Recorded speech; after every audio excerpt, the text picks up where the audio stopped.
Hey everyone, this is Daniel. And I'm Jun. And we are Korean American.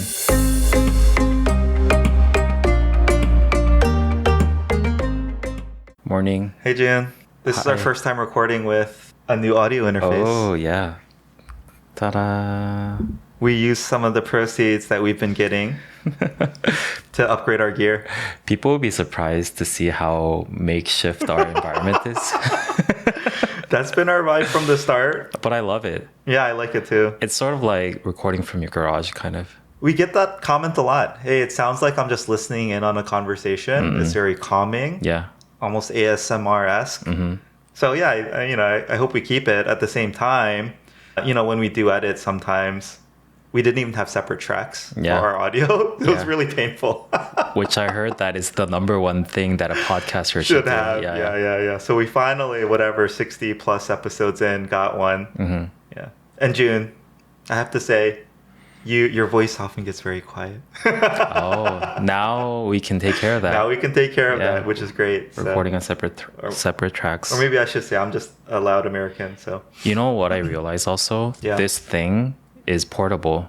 I know. So we can actually take our... Yeah. Are the mics portable though? I guess they are. I mean, we can hold them. Anyways. Okay, but any other intros? Oh, I think I had one I wanted to do. I have one too. What did you want to bring up? Some stuff that I did over the weekend. Oh yeah, okay, yeah. I went to a music festival. Oh, you did? Yeah.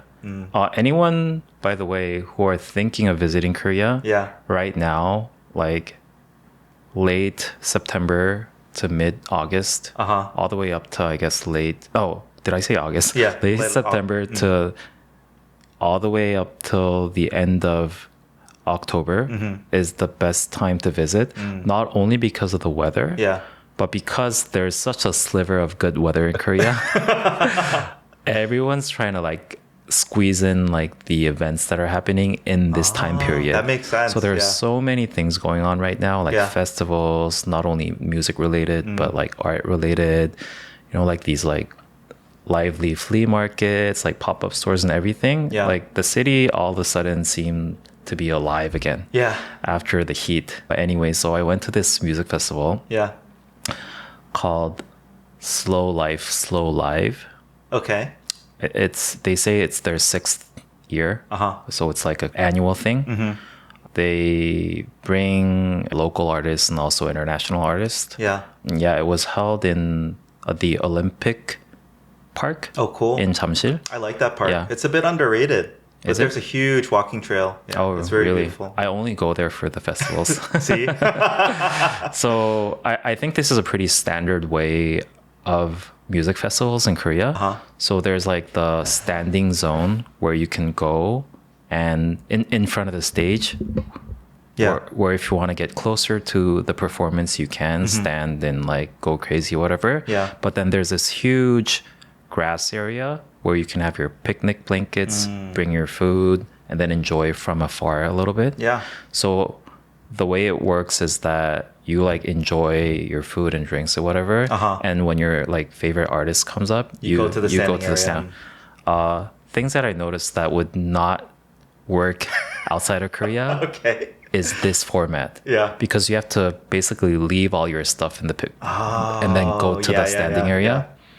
We literally left everything, including like our phones, our wallets, whatnot, and the picnic blanket. Nothing happens. Of course, nothing happens. Another thing that I noticed, because I play the drums in my band, so naturally I pay attention to the drummer more.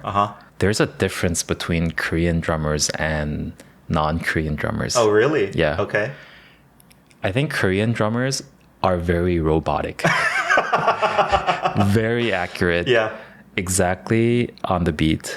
Whereas I think, I don't want to generalize this, but the non-Korean drummers seem to be more, I guess, freestyle.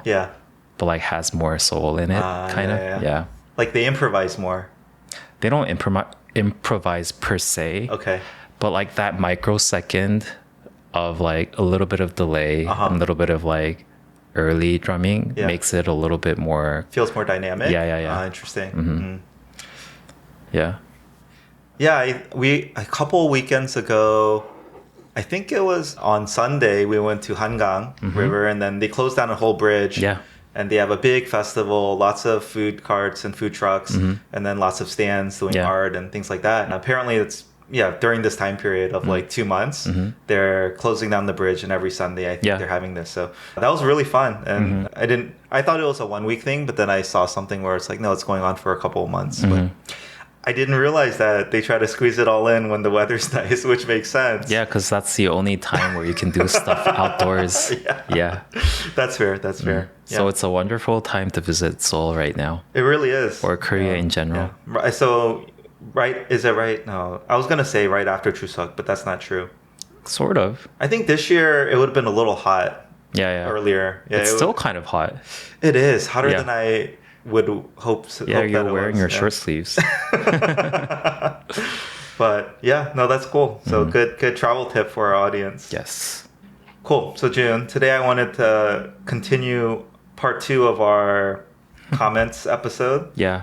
Again, it's the first time we're splitting one theme into 2 episodes. As of recording, we're not 100% sure we'll split, but at least the plan is, there were just too much to talk about in the previous episode. And there's at least 2 or 3 things I wanted to keep talking about before ending. Good. But yeah, let's just see if there's enough here. If not, we'll combine. If so, we'll release 2 of these. So, okay. This next comment is from one of our Instagram reels, and it was from I believe a Korean American. Oh, which reels though? Responding to the reels about, hey, do Koreans think of Korean Americans as Korean or American or both? Yeah. And they're like, they are just American. That was kind of heartbreaking. Which did break my heart, but I'll get to it. Yeah. But honestly, I kind of understand and in a sense agree with them. But this was, I thought, a very well-written, very respectful comment, but also strongly disagreeing with that point of view. And, I'll just read, I guess, what part should I read? It's, they talk about how the Korean diaspora of Gyeopo is about 7.3 million people. It's pretty big, lots of unique life stories. It feels unfair to generalize and exclude them from their Korean identity and experience. Simply put, we cannot be one or the other. We're not just American, we're not just Korean. Both of these identities have combined and intertwined to shape who we are. And anyway, I just thought it was a very well-written comment and very clearly articulates exactly how most Korean Americans feel. As a Korean American, we're never American enough for Americans. We're not Korean enough for Koreans. And so I just wanted to bring this up and talk about it for a bit.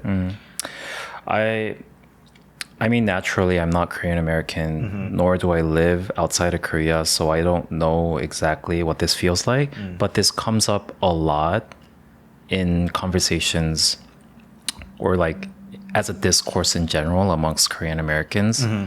Did you finish the culinary class wars, by the way? I did, by the way, yeah. So it comes up again from that Korean American chef, Edward Lee. He talks about like what is like my identity. Yeah. So it must be a very common topic amongst Korean Americans or like immigrants in general, or it's like nth generation people in general. Yeah, it's so central to how we see ourselves and I think how we identify, right? That, but sorry, before I move on, that when Edward Lee was sharing his experience, a lot of the people in the stands or whatever, the Koreans, they were like, "Oh, this is so moving. I'm almost crying." Yeah. I do feel that is a common response. We'll get to it later, but even some other commenters are like, "Oh, every time Daniel shares about his Korean American upbringing, it's heartbreaking, right? Because he's not accepted by their culture." By the way, my perception of Edward Lee changed a lot after finishing watching. Oh, because you said he was kind of cringe before. Yeah, at first I was just like, oh, like, Anyway, I think I was hearing or looking at him too much from a Korean lens. But then, he's just so authentic. I think it's kind of refreshing. And again, I could identify a lot with him. But anyway, so where was I? I loved his narrative a lot about the tteokbokki. Yeah. I don't know if a lot of non-Korean viewers might understand what that means. Like the leftovers. Yeah. Because every time you go to a restaurant with a Korean and you see the banchan, there's always one or two left. Yeah. And it's like kind of for the other person. Oh, yeah. I think that's what he was trying to depict. Like the leftover 3 or 4 tteokbokkis is like the leftover that is kind of the symbolic meaning for that is that I care for the other person. Jun, I have to say, as a Korean American, I'm not sure that was going through his mind. It wasn't. I thought he said that exactly. Did he say that explicitly? Yeah, the leftover tteokbokkis. Yeah, but he never 4. said it's because, and let's get into this a bit. Yeah. No one wants to eat the last tteokbokki because it's like, well, if you're sharing it, you eat it. Yeah. Right? No, you eat it. Yeah, right? yeah. He never said that, right? But I thought he was implying that. See, I think a Korean might see that as implied. My Korean American lens to what he said was that it's just so filling. There's so much tteokbokki. It is just, you can't finish it. Okay. But when there's some left over, it's just kind of like, oh, what are you going to do with them, right? So there are multiple layers. I think the beauty of art is that you can interpret it in many different ways. That's fair. That's fair. But no, his narrative again really resonated, and I thought it was beautiful. And I don't know if you saw some of his social media postings. No. But yeah, he's on fire right now. I saw a post on Facebook too. It was really cool because it's like, oh, some people were saying he was at a disadvantage because he didn't have he flew in, he was jet lagged, he's not familiar with the local language. Yeah. He doesn't have a kitchen to like test and prepare or practice at home. But he just had like a very simple setup where it's like, hey, anywhere I have a cutting board and a knife, that's a kitchen. Yeah. I don't need all this fancy equipment. And he just, I feel like he's an INFP, but anyway, he's just so like authentic and emotional and raw, right? That's kind of his appeal for me now. I loved his dubu challenge. Yeah. And the way everything. Oh, he was so creative. So creative. Yeah. Like he intentionally wanted to, think out of the box always, like get out of his comfort zone, which he said, I think, in one of his interviews. Yeah. Like the number one intent for him to even be in this competition is to like get out of his comfort zone. And also, I don't know if this is something that he intended or something that was very beautifully interpreted, but one of the reviews that I saw is that, you know how as like the Black Spoon chef in the finals they revealed his name, right? His real name. And the Edward Lee, he revealed his Korean name. And that was kind of like a poetic thing that they didn't play into that as much, but now that you mention it, that's very symbolic. By the way, Napoli Mafia. Yeah. No one knows his real name still. I know, right? That's so funny. They should have revealed. They should have revealed earlier, like from the top 10 or something. He's been branded Napoli Mafia. No one's gonna remember his real name. Sorry. His restaurant. Yeah. They opened up the reservation or whatever. It crashed apparently. It crashed. Yeah. Over 100,000 people apparently tried to reserve. This is a life in Korea. That is crazy. Yeah. Okay. But back to this comment, which is just about how Korean Americans are not just Korean. They're not just American. They're both. Yeah. When I hear that sometimes, so first of all, I feel like it's true.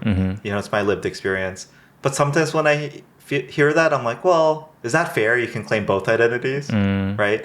But at the same time, I will say that maybe that part is unfair, that we can claim two identities, but we also can't. Wait, why do you think it's unfair? I don't know. It just feels like, you just claim whatever you want, right? You can if you want to. Well, because I think there's a very distinct character to Korean Americans that are neither Korean nor American. Yeah, I think that's what I want to get to, which is my feeling is Korean Americans, or at least I'll speak for myself, I'm not both Korean and American. I am this unique intersection that is called Korean American. Yeah. Right? And it's not, I can't say I claim the Korean stuff fully or the American stuff fully, because I'm not. Yeah. Right? And I think that's where I want to bring up, from a Korean's perspective, having lived here now for 3 years, when I look at an American, when I look at a Gyopo, it's very obvious they are not Korean in the sense of modern Korea. Yeah. And they're so different, right? Their values are different. Everything about them is so different from a Korean's experience. And so I feel that myself. It's like, oh, I'm definitely not as Korean as I thought I was when I was living in America. That said, now when I also see Americans, right, not just Gyopos, but just Americans, their Americanness stands out even more to me, right? Because I've been living here, and it's like, wow, they're so. You see the difference. I see the difference even more, and I think it's just, I've said this on this podcast before, but it's just made me even more aware, and it's just it's its own third unique subculture. Yeah, in a sense, we're neither Korean nor American. We're both Korean and American, but I would just say it's just its own unique third culture. Yeah. And I think that's where this term that seems to be very popular these days, third culture kid, that's where it's really coming from, right? It's like, you can't even put it in a box of one or the other, neither, both. It's this intersection that is a blend of both, but it's mixed into this unique third culture experience. Yeah. And so, I guess I would say, in a sense, I fully agree and hear what this commenter is saying, how we're both Korean and American. I can't go that far. I think we're a mix of both and into its own unique third thing. But I can also understand the sentiment of the original speaker that was a Korean, saying, when I look at Korean Americans, they're more American. They're not Korean at all.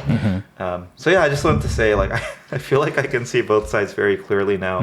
And I haven't talked about this yet on this pod either. There was an article written by a friend's daughter, and she talked about her Korean American experience, or really Asian American experience, as a third gen. I think you did. Oh, did I mention it? Yeah. Okay. And that really moved me too, because that's the perspective my kids will have. And it's like, hey, my parents growing up Korean American, they have this very strong, unique Korean American experience. They're so proud to be Korean. They maybe speak the language, but they really have this very strong Korean American subculture. But me as a third gen, I don't have it, or at least I didn't think I had it until, she grew up a little bit, and it's up to her to define what that means for her. And it'll be different from her parents or my generation. But it'll still, I think, be maybe equally as powerful and still a deep part of their identity. I see. Because again, in America, unless you're Caucasian, the country is still 70+% Caucasian. Unless the majority, you're always going to be seen as that. At first, you just can't get past it, I feel like. So anyway, I just want to respond. I have a lot of questions in regards to this, not necessarily because I agree or disagree. I'm just very curious. Yeah. Because maybe it's because I am Korean. I get exposed to Korean Americans more compared to other ethnicities, right? But I do sense a feeling that it's more pronounced. Like the Korean Americanness is more pronounced than other races or nationalities. Yeah. For instance, I don't hear a lot of Japanese American identity stuff. Okay, to start with, you did mention Caucasianness, right? Yeah, so let's say, for instance, there's no such thing as like an Italian American, right? Of course there is. There is, but I know that technically there is, but they don't identify. No one would say I'm Italian American or something, right? They do. No, they do. They do? Yeah. And this is actually, Americans get a lot of flack globally for, whether you're let's say you're of European descent. It's like, oh, I'm Italian American. Italians are like, no, you're just American. Get over it. So I think it's a common sentiment. Yeah. Or I'm German American or whatever it might be. So, yeah. Do they have like this same sense of the thing that you just mentioned, or like Edward Lee had gone through about like, who am I, kind of identity crisis at some point? I feel like it's still there, to be honest. I was going to bring up one subgroup of Americans that come up a lot is like Jewish American, right? And but Jewish is not necessarily in nationality. Israeli, yeah. Oh, okay. I just think I'm going to go back to the Han thing. It's like I think countries have varying spectrums of Han. And if you have a lot of Han, then I think you probably identify or feel more strong emotion about that, maybe your parents' nationality or whatever it may be. So I don't know. June, Mexican Americans, like I think every subculture. But do they have this identity thing all the time? The reason why I'm bringing this up is because maybe it's just limited to my experience, But when I was going to an American school and you see a lot of international students, right, all over the globe, Yeah. I did feel a sense of very strong exclusiveness amongst Koreans. For instance, I think the largest international student nationality was Chinese. Of course, they have their own community and whatnot, but I feel like they blended into the American culture more easily. Whereas Korean people, they're very exclusive. Like there are a lot of people who only would interact within the Koreans to the point where I think I mentioned this once. There was like people jokingly describe the gang as like the Korean mafia. Yeah. Okay, I mean, I will say as a counter to that, I know a lot of other nationalities, including Chinese, like you mentioned. They pretty much only hung out with other Chinese nationals, Really? and or Chinese Americans. So Okay. I don't think it's exclusive to Koreans or Korean Americans. But I hear what you're saying, and I'm not sure if it's just what we're exposed to. What I'm trying to say is like, is there like a exclusively stronger color character to Korean culture in that like it's very pronounced, it's more pronounced than other cultures? Honestly, I don't think so. Okay. It's hard. Yeah. I think here's one thing I'll bring up, especially with regards to like China. They come from the, second global superpower, right? And I think they have a lot of, they don't need to talk about Chinese pride because they just have it. You don't need to, it's a given. No one brings up like, oh, are you Korean to Chinese people? Everyone assumes if you're Asian in America, you're Chinese, right? So I think being part of the majority in that way, it just gives you a sense of confidence where you don't need to, you can be so secure, I think, in your ethnicity and heritage that you don't need to like cling to it or, find other like people to feel it. But yeah, I mean, there's others as well, like whether it's, Filipino Americans, Vietnamese Americans, like they all have very strong, I think, subcultures, but also grapple with this issue of like, oh, my mixed heritage, right? So yeah, I think just the fact that third culture kid is such a common thing, not just for Korean Americans, to me shows that this is a pretty shared experience across all immigrants, but probably even more pronounced when you're not coming from, let's say, a China or maybe like a Brazil or right like a regional majority, if that makes sense. Yeah, I see. Okay, I think I'll use this as a chance to bring something else up before. Yeah, of course. There was another YouTube comment I remember. I can't find it at the moment. It was a Korean American from LA or I think somewhere in Southern California. Ah, I remember. And I thought it was a bit gatekeepy. Maybe I shouldn't say that, but that's how I felt. It's like, hey, just so you know, Daniel's not really a Korean American. That one. Right? And real Korean Americans, they grew up, they speak Korean, they know all the Korean customs, right? They're more proud and aware of Korean culture from K-pop to whatever it might be. Yeah. So, just don't think that Daniel represents your typical Korean American experience. And I have to disagree with that. Yeah. Like, I'm not taking away from that person's Korean American experience. They grew up more Korean. But I don't think they should try to take away from my Korean American experience. Because I know literally hundreds of people just like me. They don't speak a lick of Korean. Yeah. They grew up in a Korean American household, but again, like their parents were working 6-7 days a week, blue collar jobs, right? And so it's just I don't think we should be gatekeeping people's Korean Americanness. I think it's just natural human thinking that you just try to generalize things from your immediate experience, right?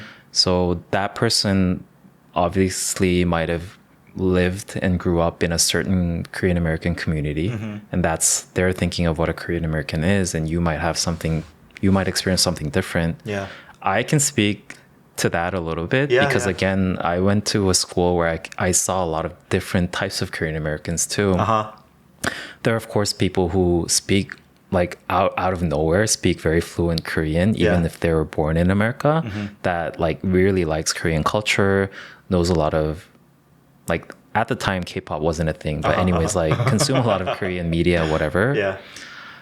Whereas like there are some people who obviously is just second gen, but hardly can pronounce the word kimchi. So there are different spectrums of Korean Americans as well. as much as there are different spectrums of human in general. So just a small fun point. I think you can really distinguish how people say the word soul. Soul, because no Korean would ever just say soul, right? They always say it like soul. Soul. Yeah. I tried so hard to say it like a real Korean, but I don't even bother. Anyway. Soul.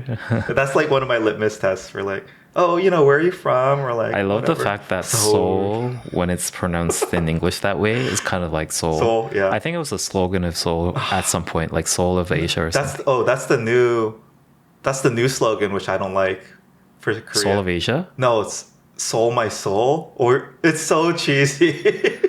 What do you think about the controversial one that was just before that? What was that? I Soul You. Oh, I Soul You. I like that more than Soul My... Wait, what? We should look up the latest one. Yeah. So I have a rather unpopular... Yeah, sorry. It is Soul My Soul. Yeah. And I liked I Soul You more. I don't know.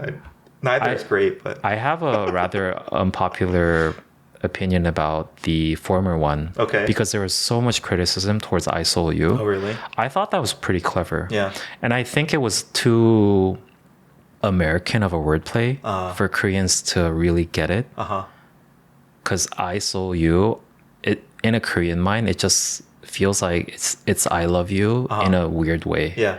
But I think it's a kind of clever wordplay because if you put I soul in between I and you, okay, in your mind you think of love without even using the word. Yeah. So I think I soul you was kind of like I love soul in a very clever way. And I loved that it was so nuanced and subtle.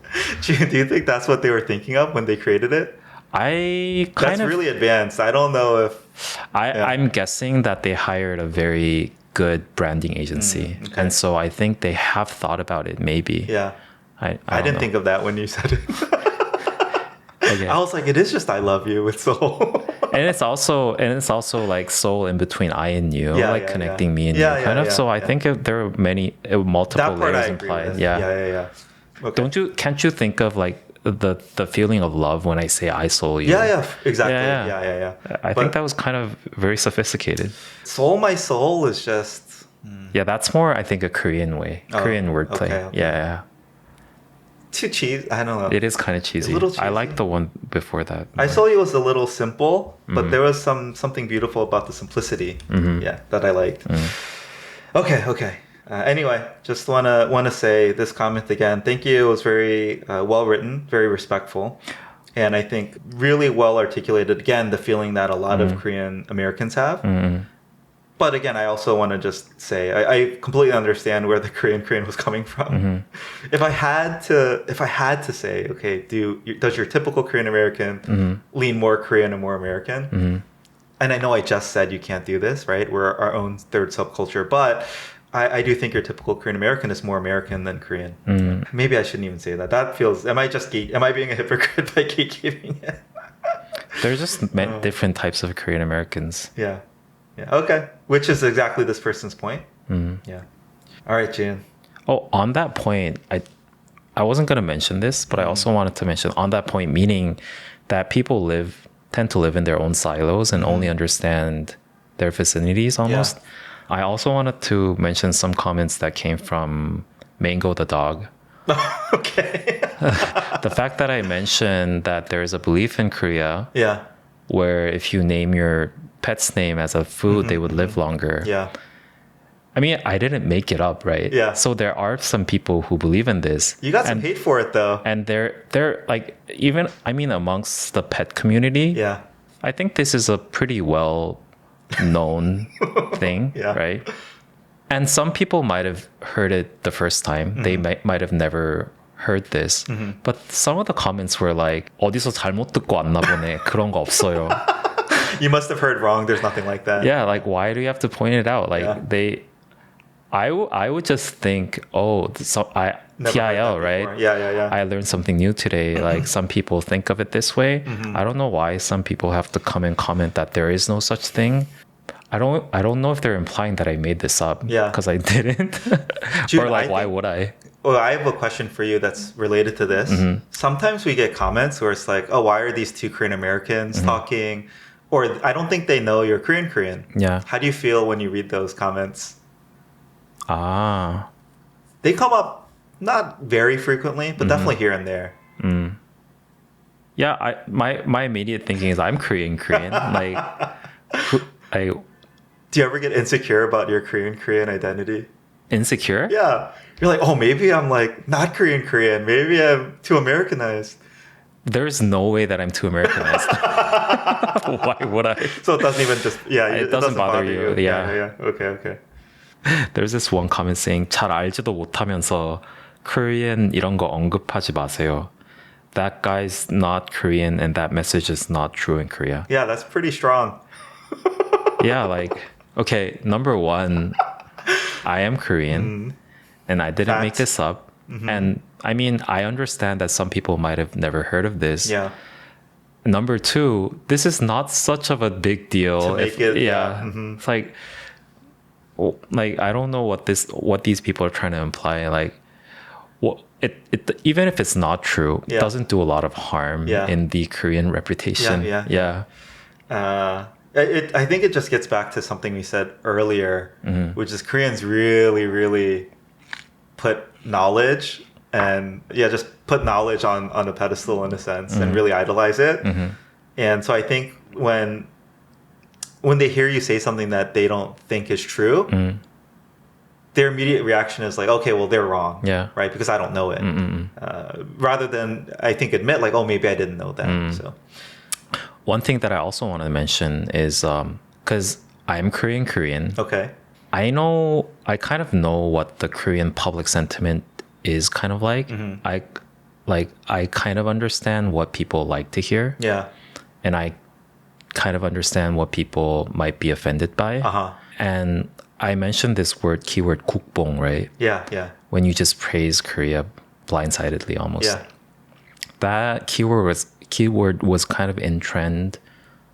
It has always been in trend, but more so in these like media TV shows. Like, do you know this TV show called 비정상회담 where they like gather a lot of people who are foreigners living in Korea in different nationalities, talk about certain themes, kind of like an extended version of this podcast. Oh, cool. Yeah. But because it's on public television, they always end up praising Korea for some reason. Yeah. And there's also this TV show called 어서와 한국은 처음이지, where they invite people from outside of Korea where it's their first time visiting Korea. Yeah. And they like kind of follow them around doing stuff. And it's always the same, like, repertoire. Yeah. Like they go to some place, eat something, and they're like, oh, it's so good. Even some of my friends, after watching this podcast, some of them are like, you should really go into like the 국뽕 keyword. Talk about things that are good about Korea. We can do that. If we wanted to, we can do that for all the reels, right? Yeah. And people would like it. But I don't think that's a good way to have a constructive conversation and really know about our culture more, right? So I just wanted to highlight that we know what you like. We can do it if we want to, but I don't think that's authentic. Specifically, you're speaking to, we know what our Korean listeners would like to hear. Yeah. But you don't just want to focus on those things. Oh, like Korea is so awesome. Yeah. And like America's not. Like there are definitely certain things that are like that, and we did highlight some of them in our podcast too, right? Yeah. But as I mentioned before, I want to be as objective as possible in viewing this culture in different lenses. Yeah. Cool. Yeah, I agree with that. All right, let's move on to the next comment. So there was a very popular reels these are one of the things that I feel kind of nervous before I post it online, because it's somewhat criticizing what Korean people do. But to my surprise, this one was very popular, and a lot of people seem to be resonating with your POV. Yeah. Which was the turning left thing. Yes. Yeah. Where was this again? Yeah. Do you want to read a sample comment? The sample comment was okay. 저는 다수의 나라에서 꽤나 많은 운전 경력을 가졌습니다. I have a lot of experience driving in many different countries. 한국에서의 이 현상은 아주 일관되게 나타나요. This phenomena in Korea is very consistent. blah, blah, blah. Basically, this person is saying the same thing as what you said. And so, again, I'm not a driver. Yeah. I remember before posting this, yeah, you were like, is that true? Like, yeah. I've never heard this. Yeah. You talked with some of your coworkers. They had never heard of it. Mm-hmm. And you're like, well, let's just see what they say. Yeah. But, you know, to your surprise. So I don't know if people noticed this because I wasn't sure about this. Yeah. And again, these are types of posts that I'm a bit nervous before posting. Mm-hmm. That's why I had in the title, parenthesis, 근데 이거 진짠가요? Yeah. Is this true? Yeah. Is this true? Because I didn't know. But I saw a lot of people resonating with this and agreeing to this. And so the day after, when I was going to work, mm-hmm. I go past by an intersection where there's a left turn, and I filmed it. Two left turn lanes. Yeah, so exactly what you were describing. So I filmed it with my phone, and 100% it happens. Yeah, so I felt very validated because, you know, this was after the inverter AC episode with like PTSD and like, I'm getting slammed by the commenters. And then this one came about and it was like everyone was agreeing with me. I felt very relieved. It was kind of a healing one because I can read the comments without as much fear anymore. But yeah. Why do you think that happens again? So, okay, I wanted to get into this. It was great to see that so many people were agreeing, like, I recognize this. It's frustrating. Yeah. And they were all just chalking it up mostly to like, bad drivers, or before they would give anyone a license without, you know, much of a test. But I really want to like get into the root cause more deeply.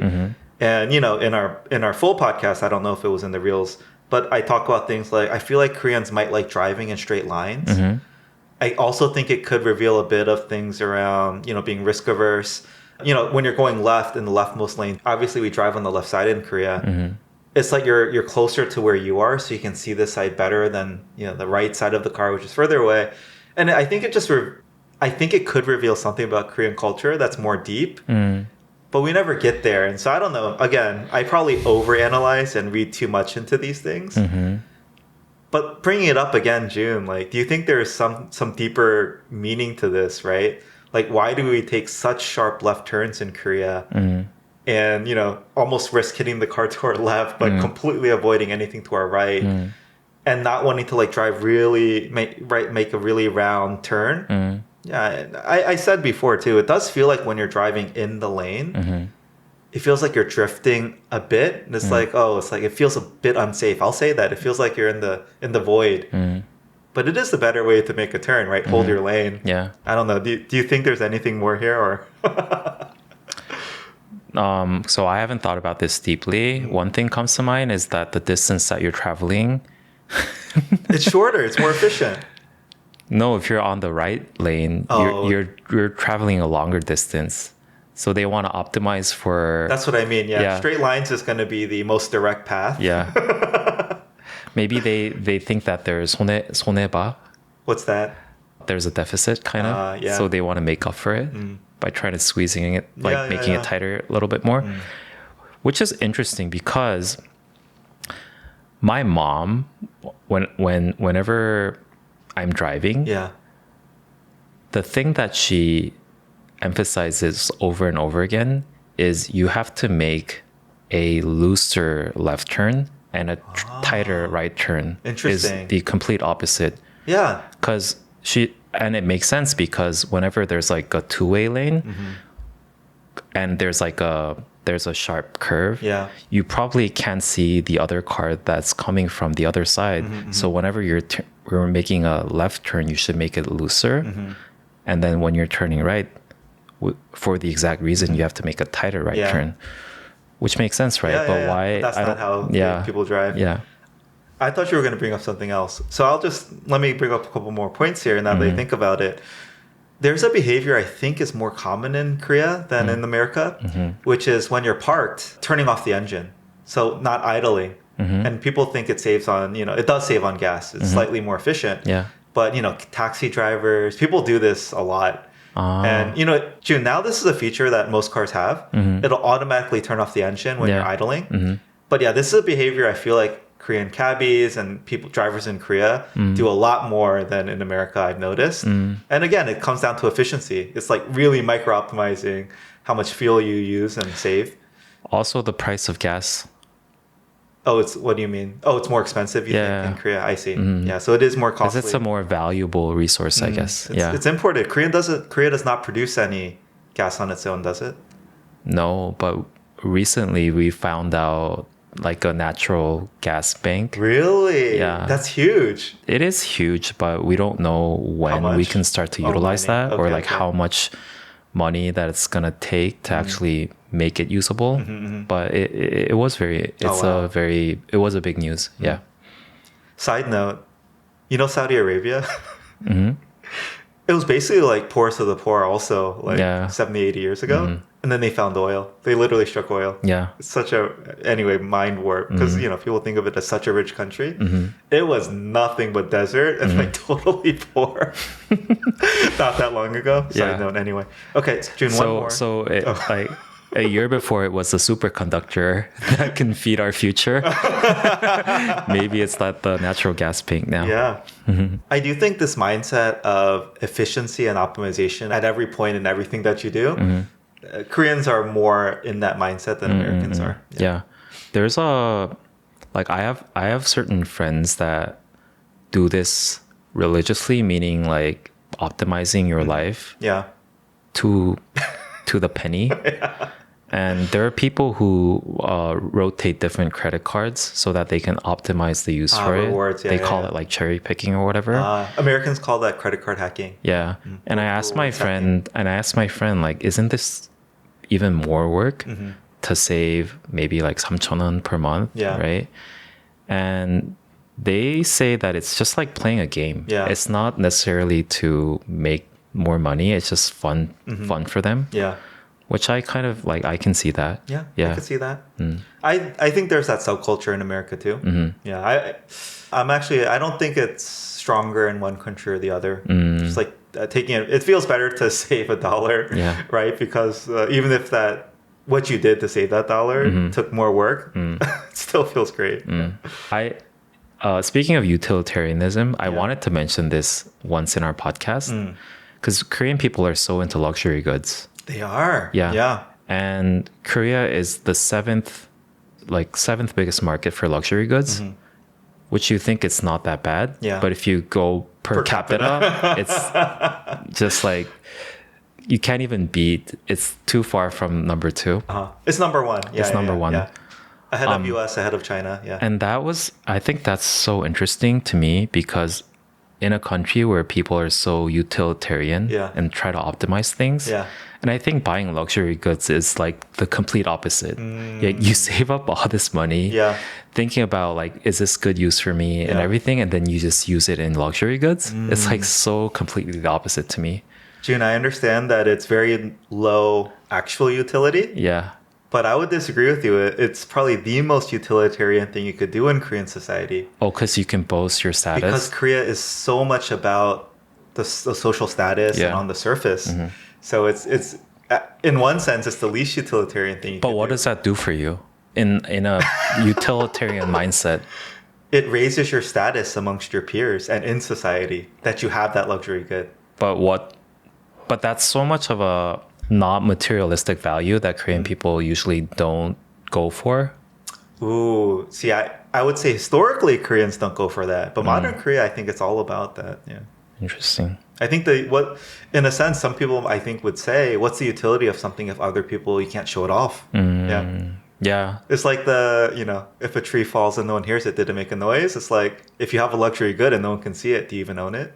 See, that's the thing about that I don't like about some luxury products that Korean people wear or carry that has like the big logo plastered on it. And I heard that it's only popular, those designs are only popular in China and Asia, Korea. And to me, it feels like you're almost showing your status in in a reverse way. Yeah. Meaning that I couldn't afford this, therefore I'm gonna squeeze every penny out of this. A lot of people would agree with you, Jun. Yeah. I will say I don't think it's exclusive to East Asia or China, Korea. I think a lot of Europeans and Middle Eastern, and I see a lot of other cultures wearing like very Europeans heavily don't, branded things. I don't think Europeans do Maybe that. not Europe. Maybe new money They make countries. it, but they export it outside of Europe. It's just proof that you couldn't afford that. Maybe. Yeah, I think it's a new money thing is what people is a general consensus online. Yeah. Very gaudy, very lavish, very in your face. Yeah. Okay. Okay, let's move on to the neighbor blog then. Oh, okay, no. There's one I want to just insert in between. Good. This one's just very quick, but there was this comment, Jin. I didn't know you have YouTube channel. Happy to see you guys' face. You guys are different from what I pictured in my mind, though. That one. How do you feel about this comment, Jin? Let me. It can't be a good thing, for sure. Yeah, you guys are different from what I pictured. Because whenever you picture something, you tend to idealize it more. I remember having the same. Sorry to disappoint. I remember having the same reaction to a certain podcast that I listened really? before. Yeah. And in my mind, I imagined something different. Sorry to disappoint you. Yeah, we should have never gone with our video. Just kidding. Wait, anyway, I just thought that was funny. Yeah. Okay. The last one before we wrap up. This was a true healing comment, Jin. So we're going outside of our normal mediums, and this was from a neighbor blog. And yeah, I just wanted to call out just how really thoughtful and beautiful it was, and how personally I was very encouraged by this. So I had a pretty bad flight experience when I was flying with my family, including 4 kids. Maybe I'll talk about it in the future. Maybe I won't. I probably will bring it up in the next daily life episode. But it was very discouraging. And I was, sharing with you and venting a bit and just like, man, I was like, why am I even here in this country? Like, blah, blah, blah. Just really, I was pretty affected by that flight. I was angry. I was sad, embarrassed, ashamed, etc. all at once. And then you're like, oh, like, I don't know if I've ever sent this to you before, Daniel, but here's a blog. I'm sorry I didn't share it earlier. And, I had to read the translation of it, but even still, it was just very encouraging and supportive. Maybe I'll read one translation part as well. Yeah, this person we recognize because they're on the comments a lot. Are they? I just know their neighbor blog. Do they also comment? I'm just making a connection because their blog title has Yuzu in it. And there's some other person who comments a lot that has Yuzu in their ID. Well, okay, one of this was, I often feel that he, I think, speaking about me, was discriminated against as a foreigner and suffered because he was born and raised in the US, perfect American, culturally and linguistically, but because he looked Asian. But, and now he comes to a place where people with the same appearance live. He looks like everyone else, but now he seems to have difficulty because of the different language and culture, so I feel sorry for him. And then it goes on, maybe I empathize because I had a similar experience living in a foreign country. And they also share the comparison with when they were speaking with a Japanese teaching instructor, so a Japanese person living in Korea, and that Japanese teacher would often share their experience as a foreigner in Korea. And it made that Korean realize, how I live in this country is different than how foreigners live in Korea. And I thought that was a really big empathy moment. It's like, oh, wow, me as a Korean in this country, I really don't know what it's like to be a non-Korean living in Korea. But, that obviously alludes to what we were speaking about earlier in this episode. But then there was another part of this, which is, I don't know, it was just very encouraging overall. I think I don't have the exact part I wanted to read here. But I just felt very supported by this comment. And it really did, along with talking with you, Jun, it made me heal more quickly from that very borderline traumatizing experience on the flight. It was quite bad. I think you'd agree based on what I shared with you, right? I felt the same way too, and that's the reason why I wanted to share this post with you at that exact moment. It's because to me personally, that almost never happens. And I think you go through a sort of a different life than a Korean might go through. Like I think again, I think we mentioned this several times in our podcast, but there is this weird hostility towards Korean Americans coming from Koreans out of nowhere. I don't know where it comes from. Yeah. I think it comes from, I don't know, 열등감, inferiority complex. Because again, Koreans' perspective towards Korean Americans is that, again, this is not true, but that they're well off. And they can speak good English, which could be a threat to them. I know in some comment they criticize me by saying that it's a threat, but I still think they do feel that it's a threat because you get, I mean, to be honest, you do get more opportunities if you speak good English in Korea. So I think there's sort of a complex, right? Compared to Caucasian foreigners, where they would just classify them into something completely different to the point where they think that they can't affect them that much, but Korean Americans can. So I think there is this sense of weird hostility towards them sometimes.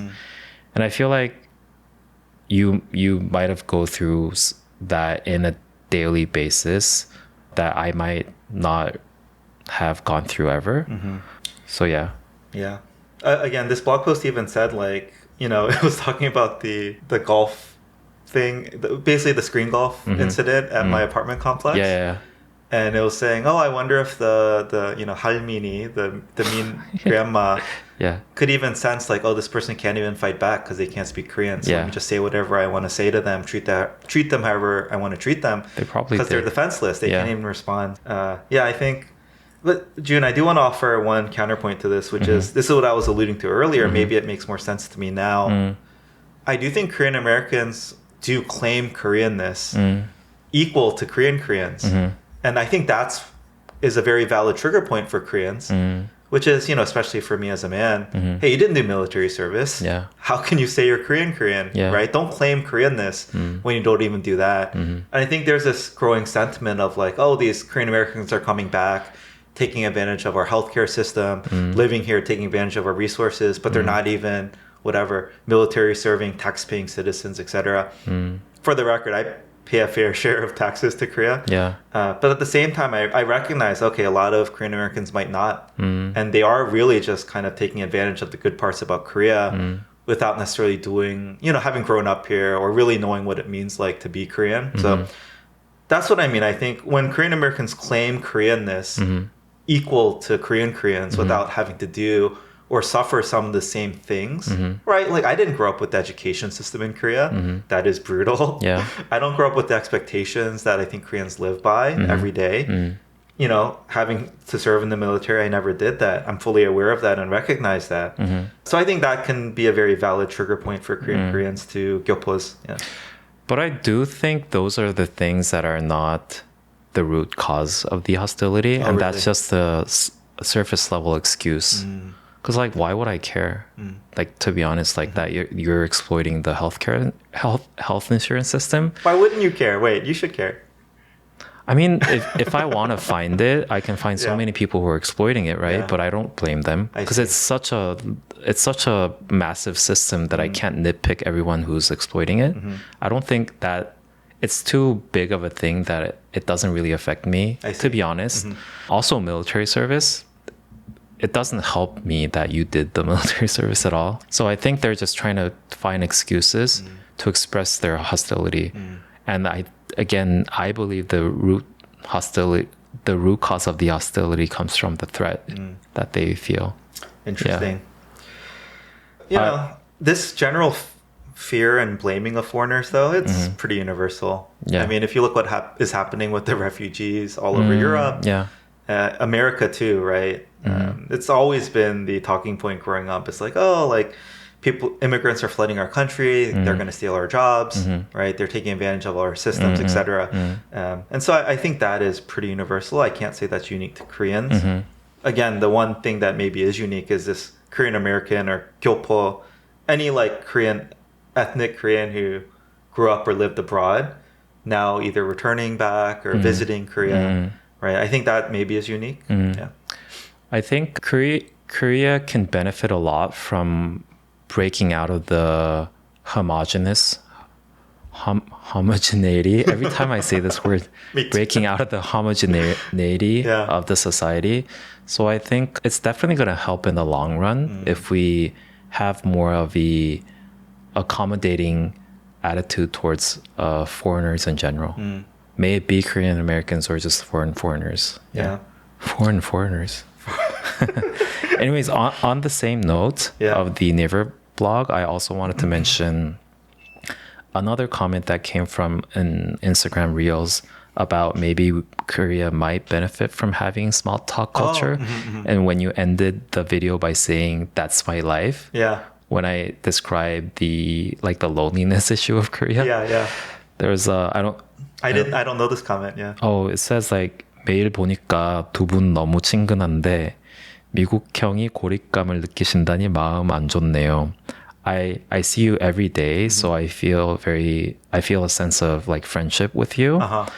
And it makes me feel bad knowing that the 미국형 referring to you is feeling isolation. And they said 인친들이 있잖아요. 힘내세요. You have your Instagram friends, so 힘내세요. Thank you for the encouragement. Yeah. And thank you to all our Instagram friends and commenters. Honestly, even when it's not supporting us per se, I really do appreciate every comment because you took time to actually contribute to the conversation. Yeah. But June, that's a perfect segue into, I had listed out a few commenters that are just very consistently commenting. Yes. And I really do like it. Like I said, I like this episode in general because it gives us a chance to respond and almost feels like a conversation. And I think that's why I like the fact that there's some commenters who consistently comment. Yeah, it feels like over time, it's like, oh, I recognize that username. Specifically, I think it's okay to share, right? This is all public. Ray Kim. Yeah, Ray Kim. JNU4531. Ray Kim sometimes comments by putting specific timestamps. Timestamps. Well, thank you. It was JNU4531, Louise8667, Juju Garcia NYC, Yuzu. Oh, is that Yuzu? Yeah. Yuzu662. Shout out Daegu. Oh, they're from Daegu. They're from Daegu. Yeah. So yeah, but really thank you to the people who comment consistently. Yeah. Which part of Daegu are you from, if you're listening? We might have grown up in the same town or neighborhood. Is Daegu big?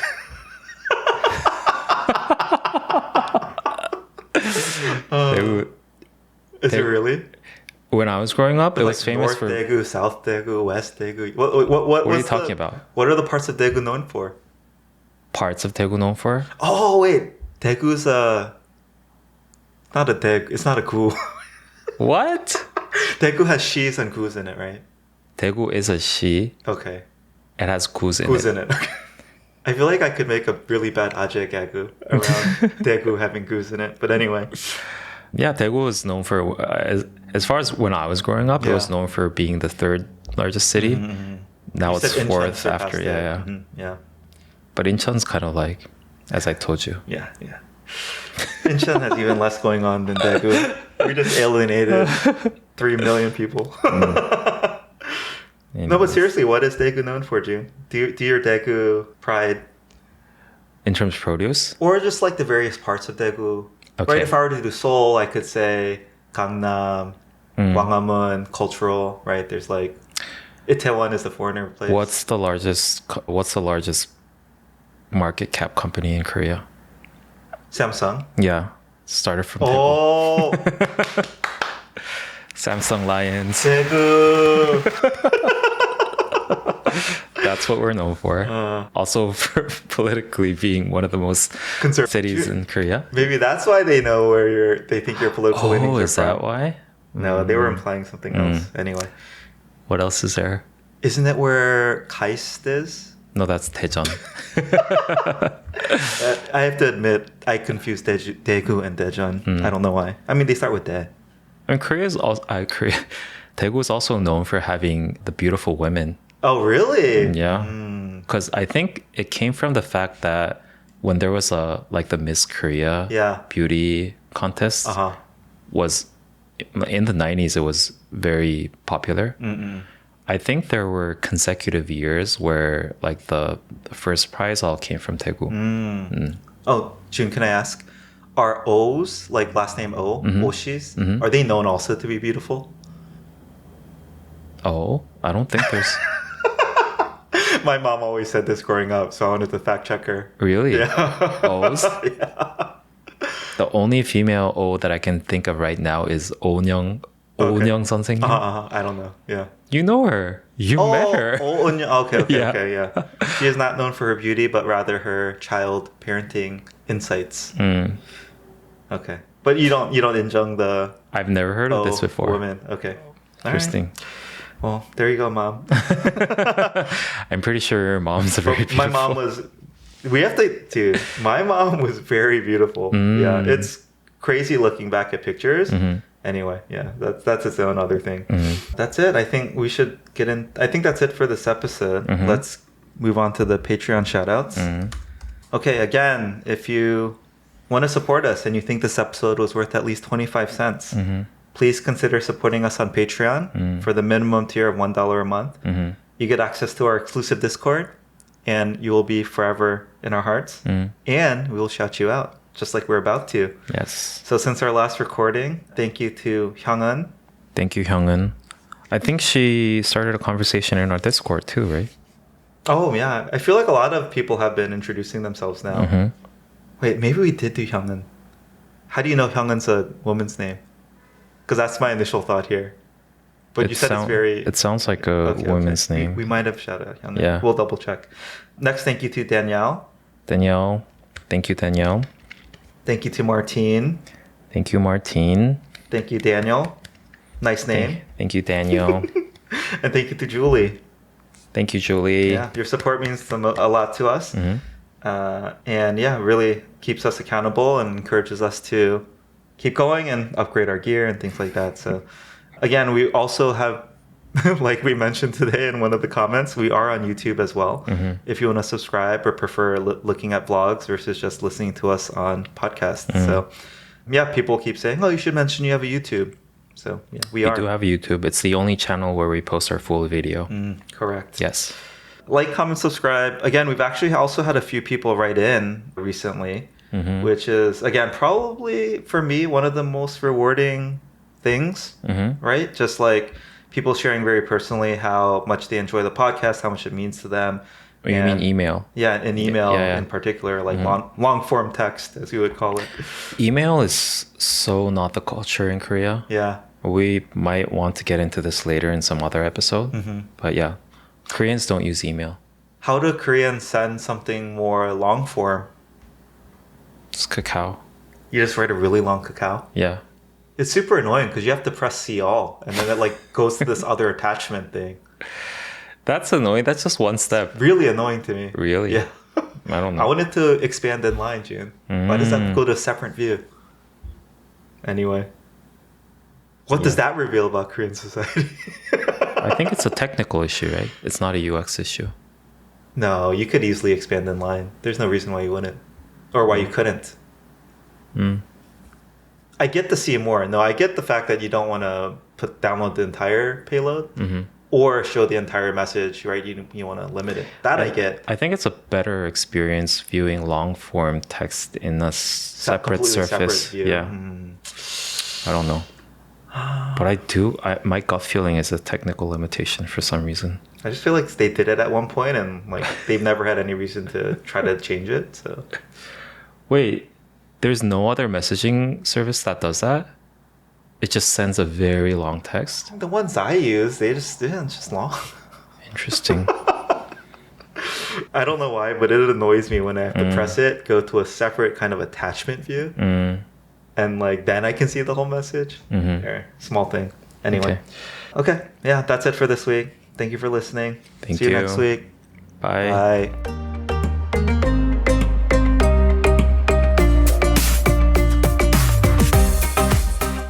Oh, I wanted to go back and record though. June, we have a new audio interface.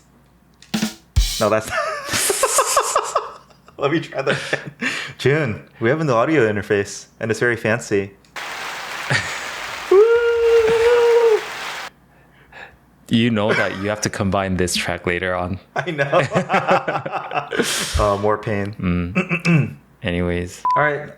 Well, like, comment, subscribe. Feels weird. Okay, we'll cut that out. Why? I don't know. Like, comment, subscribe. Yeah. I think you do it many times. I don't say it like, do I? Like, I comment, don't subscribe. think I do it. I just do Patreon and end it.